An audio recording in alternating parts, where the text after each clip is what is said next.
नमस्कार, आप सभी देख रहे हैं सारनी इंडिया। मैं हूं रंजीत। आज की चर्चा एपिसोड नंबर 6 में आप सभी का स्वागत है।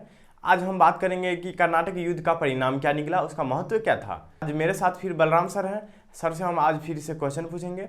आइए जानते हैं। तो सर नमस्कार। सर नमस्कार। ब्रिटिश विस्तार के दृष्टिकोण से कर्नाटक युद्ध का क्या महत्व था और इसका परिणाम क्या निकला, तो सर इसको एक्सप्लेन करिए आप। सबसे पहले आप सभी को नमस्कार और बहुत सारी शुभकामनाएं। हम अगस्त महीने के आखिरी पड़ाव में चल रहे हैं और इसी बीच हमारा एपिसोड नंबर ये शायद 6 है। और एपिसोड नंबर 6 है। बीते दिनों के एपिसोड में हमने काफ़ी अहम चर्चाएं की हैं।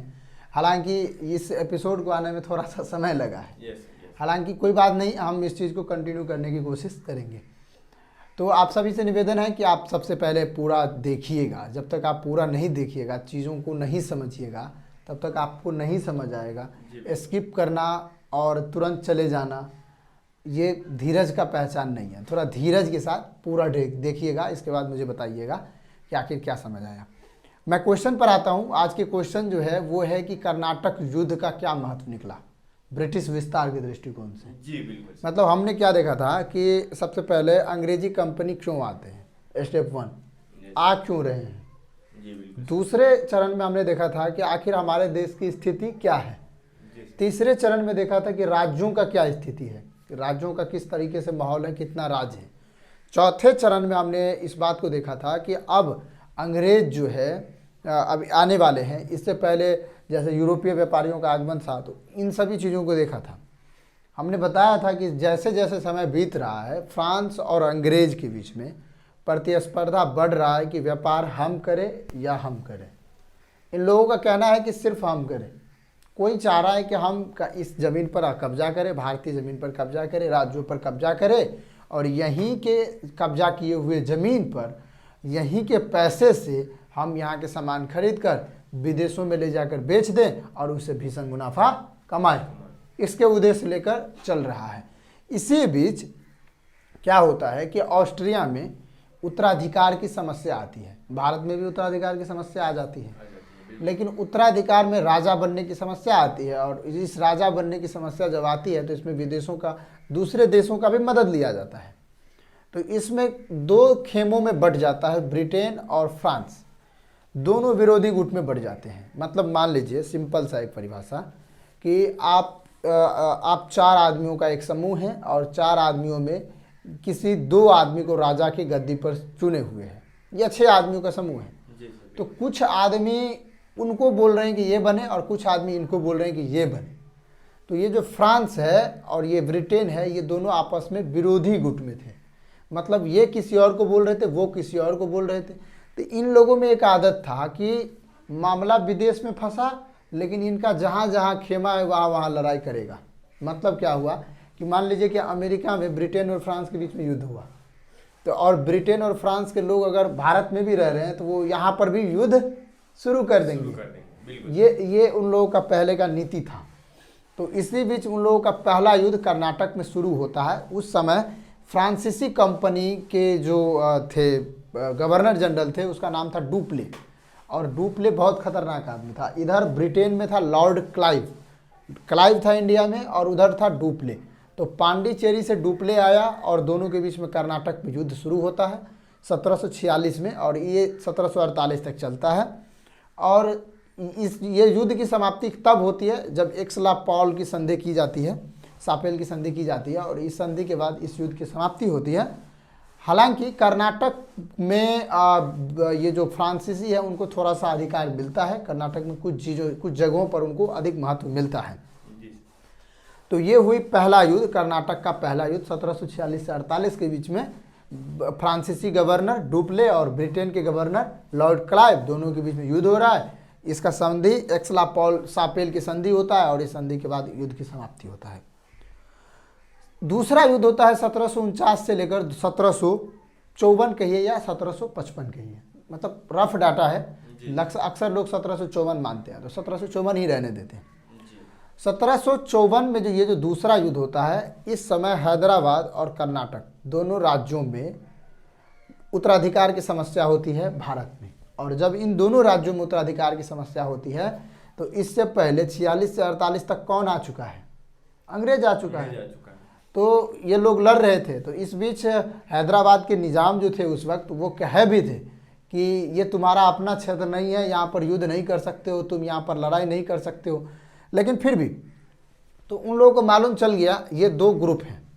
तो जब 48-49 तक आते आते जब मामला फंसता है हैदराबाद और कर्नाटक में उत्तराधिकार राजा बनने को लेकर, तो वहाँ पर भी दो गुट हो जाते हैं, एक राजा बनने वाले, एक राजा बनने के लिए दूसरे लोगों को सहयोग लेने वाले। तो फ्रांस और ब्रिटेन के लोगों के पास पहुँचते हैं। तो हैदराबाद के जो लोग थे जैसे नासिर जंग और अनवरुद्दीन, ये पहुँचते हैं अंग्रेज़ों के पास जो हमें मदद करिए राजा बनाने में। और कर्नाटक के दो लोग पहुंचते हैं, मुजफ्फर जंग और चांदा साहब, ये दोनों पहुंचते हैं फ्रांसीसियों के पास कि मुझे राजा बनाने में आप मदद कीजिए। अब देखिए तीसरे आदमी का इन्वॉल्व हो रहा है। मैंने पहले भी बताया था कि मौका दिया जा रहा है उसे एंट्री करने का जी, मतलब वो मतलब उसको मतलब एक तरह से तो इनवाइट कर रहा है कि तुम आओ। हाँ तुम आओ, तो वो इनवाइट कर रहा है। तो ये अंग्रेज़ों को और फ्रांसीसियों को दोनों को लगभग थोड़ा थोड़ा सा मौका मिलता है अपना पैर पसारने का, थोड़ा सा रिलेशन बनाने का, और इन लोगों को गिफ्ट में कुछ रुपए भी मिलते हैं। ये जो भारतीय जो शासक थे जैसे चांदा साहब, मुजफ्फर जंग, ये लोग जो थे, ये लोग जैसे मान लीजिए सत्ता में आए तो ये लोग जो है सो तोहफा में खूब रुपए देते थे, खूब कपड़े देते थे, मसाले देते थे, फ्री में ले जाओ तुम, मतलब गिफ्ट के रूप में देते, उपहार के रूप में। तो ये चलता था। 1755 में पांडिचेरी की संधि होती है और फिर जो है सो ये ख़त्म होता है, फ्रांस और कर्नाटक के बीच में युद्ध ख़त्म होता है। और इसी पांडिचेरी की संधि में अंग्रेज़ों को समझ आ जाता है कि अगर डुप्ले जो फ्रांसीसी गवर्नर था, अगर वो इंडिया में रहेगा, इंडिया के आसपास रहेगा, तो मुझे आगे नहीं बढ़ने देगा, क्योंकि उनके पास अनुभव ज़्यादा था, अंग्रेज़ों से ज़्यादा अनुभव था। तो उन्होंने पांडिचेरी की समझौता में इस बात पर सहमति बनवा ली कि हम डुप्ले को चाहते हैं कि आप वापस ले जाएं, यहाँ से इसको ले जाएं। तो पांडिचेरी से उसे वापस ले लिया गया। तीसरा युद्ध होता है 1755 से 1763 तक, जिसे सप्तवर्षीय युद्ध भी कहा जाता है। और यहाँ पर भी वही है, अपनी अपनी महत्वाकांक्षा है, अपनी अपनी चीज़ें हैं, लोभ के लिए युद्ध कर रहे हैं। और इस वाले युद्ध में फ्रांस जो है सो निश्चित रूप से हार मान लेता है और वो कहता है कि अब से मैं यहाँ पर किसी भी प्रकार का उत्तराधिकार के लिए युद्ध नहीं करूँगा, ऐसा वो कहते हैं। तो इस तरीके से कर्नाटक में 3 युद्ध हुए। अब समझते हैं कि इन युद्धों का महत्व क्या है। युद्धों का महत्व इस तरीके से आप समझिए कि अंग्रेजों ने अपने सबसे बड़े प्रतिद्वंदी फ्रांसीसी को रास्ते से हटा दिया, क्लीन गोल्ड। अब उनके पास विजन क्लियर हो गया कि अब मैं ही जीतूंगा और कोई दूसरा मेरा प्रतिस्पर्धा वाले लोग नहीं है, प्रतिद्वंदी नहीं है। आपके टक्कर के, मान लीजिए आप किसी कोचिंग में पढ़ रहे थे, आपको आते थे 50 में 49 नंबर, एक और दोस्त था आपका जिसको 50 में 48-49 आ जाता था। पता चला आपको कि वो दोस्त अब नहीं पढ़ेगा इस कोचिंग में, तो किंग कौन हुआ? वही जिसको 49 आता है। हाँ वही हुआ। बोलेगा कि अब हट गया, मेरा विपक्षी आदमी हट गया, अब मैं शांति से जीऊँगा।